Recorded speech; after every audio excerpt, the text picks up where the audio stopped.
Wall East District की लमलाई Assembly Constituency दा इचाउ मायुक नरिबा मफम सिंगदा Indian National Congress की मिरेप ओइखिबा अचोइबम देवेन्ना चत्तुना यंगसिनख्रे यंगसिन खोंगचत अदुगा मरी लेनना अचोइबम देवेन्ना हाई लमलाई Assembly Constituency की ओइना इचाउ असिगे फिबम लुसिलखले तुरेलगी इसिंग हेंगटना चेनबा थेंगनबना मियोय कया इचाउ असिगे चैथेंग फंगलखिगद्रा हाइबगी अचौबा चिंगनबा लेरे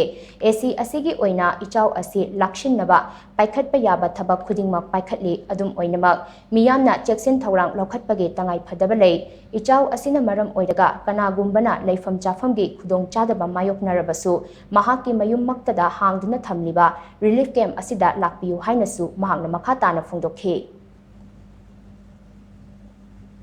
चेंदगदब इसिंगजिना ꯑꯩꯈꯣꯏꯒꯤ ꯆꯦꯟꯕ ꯉꯝꯗꯕꯗꯒꯤ ꯏꯔꯤꯟꯒꯤ ꯇꯨꯔꯦꯜꯁꯤ ꯎꯇꯝꯕꯣꯝꯗ ꯆꯦꯟꯈꯠꯄꯅ ꯃꯔꯝ ꯑꯣꯏꯔꯒ ꯀꯩꯗꯧꯔꯦ ꯑꯩꯈꯣꯏꯒꯤ ꯁꯤꯒꯤ ꯃꯃꯥꯡꯗ ꯂꯩꯕ ꯀꯧꯕꯤ ꯈꯨꯟ ꯍꯥꯏꯕ ꯌꯨꯔꯕꯨꯡ ꯍꯥꯏꯕ ꯈꯔꯥꯁꯣꯟ ꯍꯥꯏꯕ ꯂꯝꯂꯥꯏ ꯍꯥꯏꯕ ꯑꯩꯈꯣꯏꯒꯤ ꯇꯈꯦꯟ ꯀꯣꯟꯖꯤꯡ ꯑꯩꯈꯣꯏꯒꯤ ꯑꯁꯣꯝꯅꯥꯀꯟꯗ ꯅꯣꯡꯉꯥꯗ ꯀꯩꯅ ꯍꯥꯏꯕꯁꯤ ꯏꯁꯤꯡꯁꯤ ꯃꯧꯈꯠꯂꯛꯄꯅ ꯃꯔꯝ ꯑꯣꯏꯔꯒ ꯑꯩꯈꯣꯏꯒꯤ ꯂꯝꯂꯥꯏ ꯀꯦꯟꯗ꯭ꯔꯗ ꯏꯁꯤꯡꯅ ꯊꯨꯝꯖꯤꯜꯂꯕ ꯑꯋꯥ ꯑꯅꯥ ꯇꯥꯔꯕ ꯂꯩꯐꯝ ꯆꯥꯐꯝ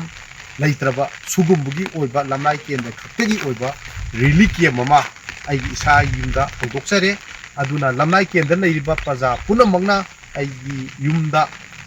ꯔꯤꯂꯤꯐ ꯀꯦꯝꯞ ꯑꯁꯤ ꯍꯥꯡꯕ ꯀꯥꯟꯗ ꯑꯩꯈꯣꯏꯒꯤ ꯑꯋꯥ ꯑꯅꯥ ꯇꯥꯔꯕ ꯂꯩꯐꯝ ꯆꯥꯐꯝ ꯂꯩꯇ꯭ꯔꯕ ꯃꯌꯥꯝꯅ ꯂꯥꯛꯄꯤꯌꯨ ꯍꯥꯏꯕꯁꯤ ꯂꯝꯂꯥꯏ ꯀꯦꯟꯗ꯭ꯔꯒꯤ ꯄ꯭ꯔꯖꯥ ꯄꯨꯝꯅꯃꯛꯇ